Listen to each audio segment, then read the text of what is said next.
Good evening, students. Once again, this is Santosh Kumar Sinha, your English faculty, and welcome to my channel that is called ज्ञान गुरु English.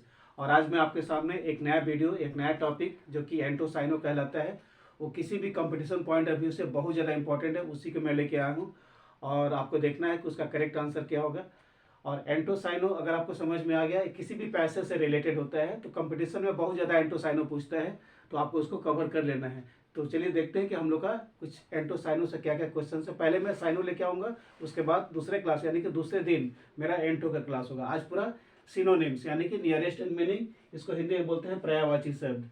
तो चलिए देखते हैं कि हमारा पहला क्वेश्चन सिनोनिम से क्या है। और इंडिया के किसी भी एग्जाम में सिनोनिम्स यानी कि पर्यायवाची शब्द पूछता ही है। So let's see question number 1।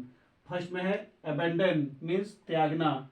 इसका सिनोनिम्स है give up, leave, forsake। Once again abandon means त्याग देना, या किसी चीज को हम त्याग देते हैं। In English we can say give up, leave and forsake। Now let's move to question number 2। Abdicate. Abdicate का मतलब होता है पद को त्याग देना, यानी कि जो आपका पोस्ट है उसको आपने त्याग दिया। इसका सिनोनिम होता है क्विट करना।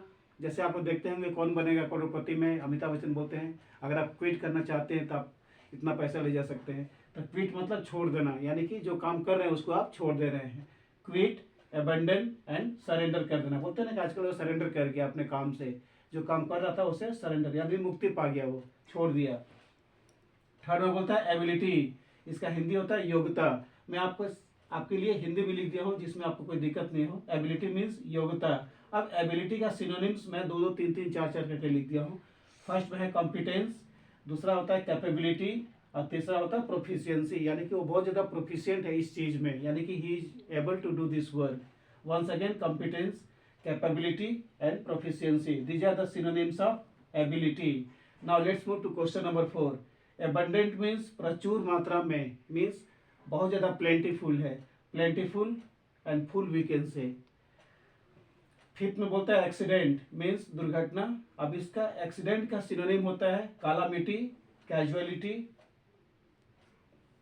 Disasters and collision etc। Once again let us see accident का सिनोनिम क्या क्या है। Calamity, casualty, disasters and collision etc। तो ये सब हमारा कुछ सिनोनिम्स था। तो देखते हैं कि अगला क्वेश्चन सिनोनिम से रिलेटेड क्या क्या पूछता है। चलिए देखते हैं कि हमारा अगला क्वेश्चन सिनोनिम से क्या क्या बोलता है। Let's see. 6 में बोलता है एंशिएंट यानी कि प्राचीन काल। अब एंशिएंट का सिनोनिम क्या क्या होता है। आउटडेटेड, बोलते हैं ये चीज मार्केट से आउटडेटेड हो गया, यानी कि मार्केट से बाहर है, प्रचलन में नहीं है, यानी कि कस्टम से बाहर चला गया, आउटडेटेड।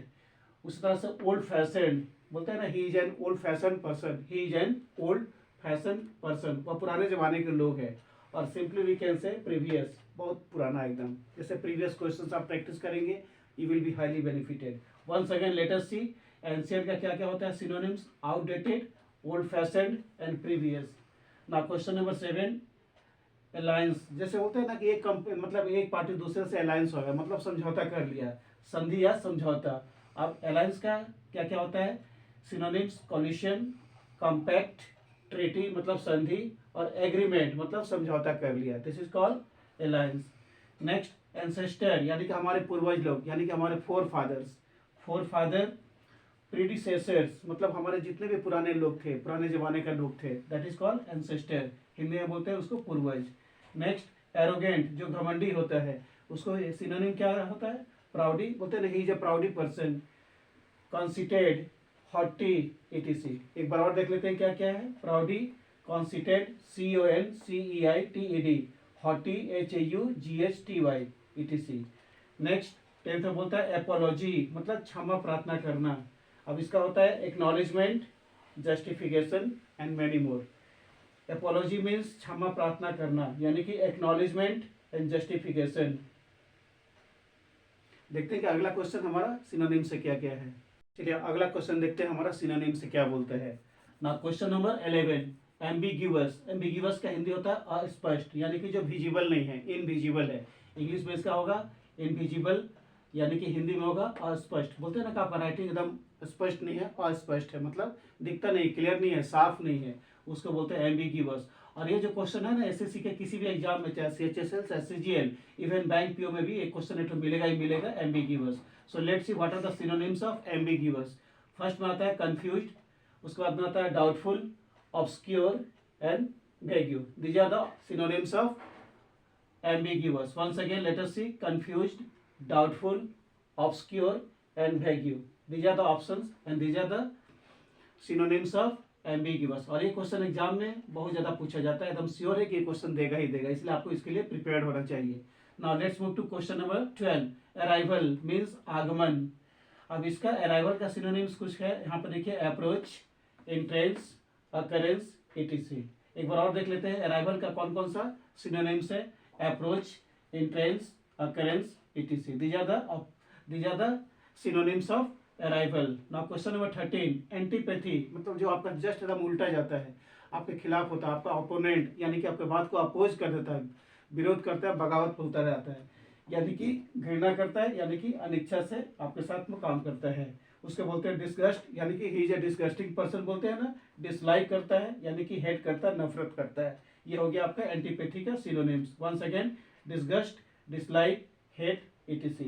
ना क्वेश्चन नंबर 14, बारबेरस मीन्स पुराने जमाने के लोग, असभ्य लोग, एकदम अनसिविलाइज्ड मतलब जो सिविलाइज्ड है ही नहीं, जो पढ़ा लिखा है ही नहीं, एकदम मूर्ख जैसा बिहेव करता है, व्यवहार करता है, उसको बोलते हैं असभ्य या अनपढ़।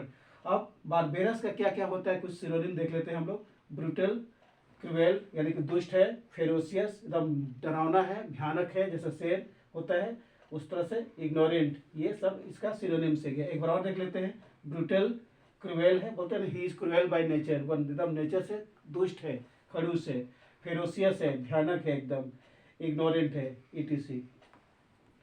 क्वेश्चन नंबर 15, बैंकक्रप्ट, इसको हिंदी में बोलते हैं दिवालिया, बोलते हैं उसका सब कुछ दिवालिया हो गया, यानी कि सब कुछ उसका बैंक ले लिया, सब कुछ उससे छीन गया, तो उसको क्या क्या बोलते हैं? इंसॉल्वेंट, रियून्ड, उसका जिंदगी बर्बाद हो गया, his life has been ruined, उसका जिंदगी बर्बाद हो गया। Once again: insolvent, ruined. These are the two options and these are the two synonyms of bankrupt. एक बार और देख लीजिए, बैंकक्रप्ट भी क्वेश्चन देता है हमेशा, चाहे बैंक पीओ, चाहे क्लर्क हो, चाहे एसएससी का किसी भी एग्जाम में आप अपियर होना चाहते हैं, बैंकक्रप्ट से क्वेश्चन देगा ही। तो बैंकक्रप्ट का कौन कौन सा सिनोनिम्स है? इंसॉल्वेंट। मैं प्रत्येक क्वेश्चन का 2 3 2 3 4 करके मैं ऑप्शन दे रहा हूँ, मतलब सारा ऑप्शन सही है आपका, सिर्फ सिनोनिम दे रहा हूँ मैं। और अगले क्लास में हम लोग होगा जस्ट इसका antonyms, means opposite in words. तो आज एक वर्ड का 3 3 4